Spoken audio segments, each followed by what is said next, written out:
It's Jason, and welcome to my channel. Today we're going to be reviewing the film Pony Boi, which is a short film. It's 1843 minutes long. Pony Boi is basically a film about an intersex assigned male at birth person who is basically this dichotomy of being in a fantasy of love, but also being in the reality of rejection of being an intersex person in this society. I thought that this film was a little short, and it kind of, when it ended, I wanted more at the end. Like, the climax happened, and then it just kind of ended after. Like, there was a part, where it came down, but it ended. I thought that the film was very beautifully done. I'm gonna put some things on the screen. The color palette was really beautiful. It had a lot of that like Tumblr film vibes. If you're part of my generation, you used Tumblr when you were in high school, it had those vibes. And I really like how the directors played with the rule of thirds. So the rule of thirds is basically these lines that go like this, right? On the screen, the grid. Instead of putting the two people very close together in a frame, they often put the main character Pony Boi here, and they put the man that they fantasize about here. And I thought that was really interesting. Also a specific shot of Pony Boi in like a diner, I believe, and Pony Boi is like all the way over here, and then you have the kids over here.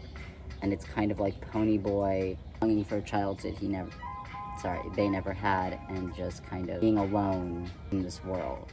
Something else I like is that basically the film opens with a fantasy. Pony Boi's fantasizing about this man in this car, being in love, being valued, celebrated, whatever, and it's a dream. And the reality, right, of Pony Boi's reality is that they were in a laundromat. And the laundromat, it goes from the fantasy, natural light, to this darker kind of setting, stingy setting where Pony Boi has to do sex work because that's the reality of a lot of trans and intersex folks, and how dehumanizing that is, but how you have to kind of put on this persona of like, ooh, I love you. Not like I love you, but like, ooh, like, come back anytime.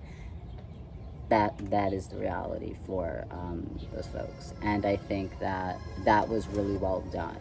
The dichotomy of this fantasy within this toxic reality that they live in. I wouldn't even say toxic reality, but it's like a desolate life that Pony Boi is living in. The only way that they can feel loved is through a fantasy, and a fantasy that they are controlling. The other thing is that throughout this film, the name Pony Boi comes from their father. Their father named them Pony Boi because they grew up being obsessed with like My Little Pony and ponies, and Pony Boi is often a term used for feminine gay men. And in the film, Pony Boi never identifies themselves other than as Pony Boi. You don't know Pony Boi's name, you don't know their pronouns, you don't know if they identify as male, right? Because intersex is a physical experience, I would say. Intersex people still have genders. They could be non-binary, man, woman, both, but you don't know.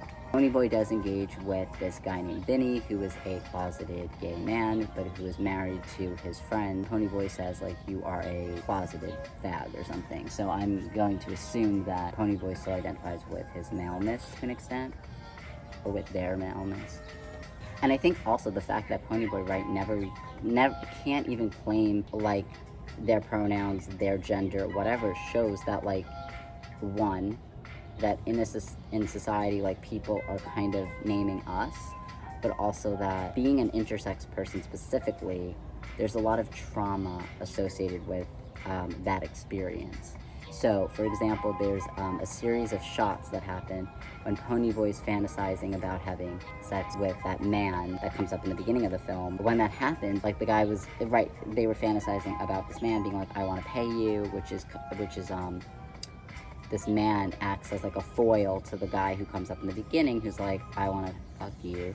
And then this guy being like, I want to dance with you, I'm going to pay to dance with you and appreciate you and love you. And that is that dichotomy again of fantasy versus reality. But the medicalization shots, yes, happen when Pony Boi's fantasizing about this man and they're dancing together, and the medicalization shots are happening where Pony Boi's laid out on a table as a kid and they're taking pictures of the genitalia saying you're not a real man, like you need medication. why can't you take the medication? Then you're not a man. And the thing is, right, with intersex people, you can be intersex and not take medication and still be a man and still be a woman. The medication is basically hormone replacement therapy, which should really be the individual's choice, and surgery should be the individual's choice.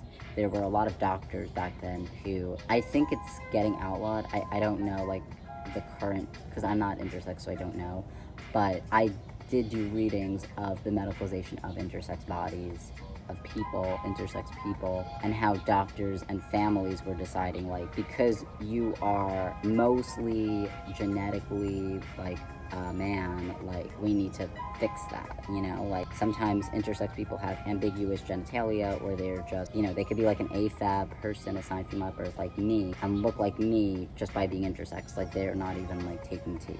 So, just some information. The film was interesting, right, because also at the end, like, the woman, his friend, she is, so basically that guy that's dating her is also flirting with Pony Boi, and I don't want to give away too many spoilers, so spoiler alert, like, he gets her pregnant, and he was like, I'm gonna be a father, and Pony Boi's like, you're gonna be a shit father, like, fuck you, basically. And the thing is, like, because cisgender, so not transgender, straight people have a mold of a relationship to conform to, and they have specific roles that they need to fulfill, those folks are worse off than Pony Boi. Like, Pony Boi, yes, is an intersex person, but because they are free from their parents, right, they literally live in a laundromat. Like, that's not good, but go away. That's my cat, right there. Well, it's my brother's, it's not my cat, but stop. So anyways, my point is that being a queer person is liberating in itself, because we don't have to conform to anything. Like, being queer is liberating in itself. And yes, like, we have trauma and stuff, but we create our own paths, we create our own destinies. And that's what this film is telling people. Does Pony Boi have a sad history? Yes, because that's the reality of queer people.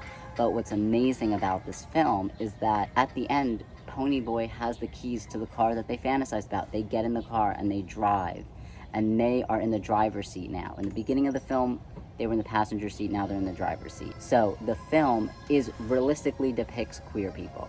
It is artistic, it is beautiful. And when I watched that film, my whole body got tingles. Like, I'm serious. Like, I'm someone who goes into my films when I watch them. I'm a film student, I'm a filmmaker, and the fact that I watched this film, and even though the character had a sad background, a sad past history, because that is the reality, the folks who directed this film, the folks who wrote the film, even the actors did an amazing job.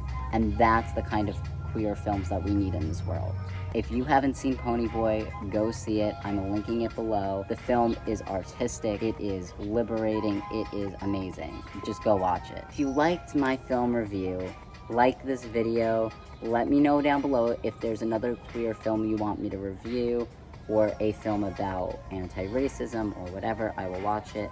I'm also linking the film down below, and I'm gonna link the Trevor hotline and the trans health hotline, because those are ones that I use. And this is Sonic. This is my brother's cat. He's a big boy. But Sonic says, go watch Pony Boi. So yeah, thanks for watching. Subscribe if you want to see more, and peace and love, y'all.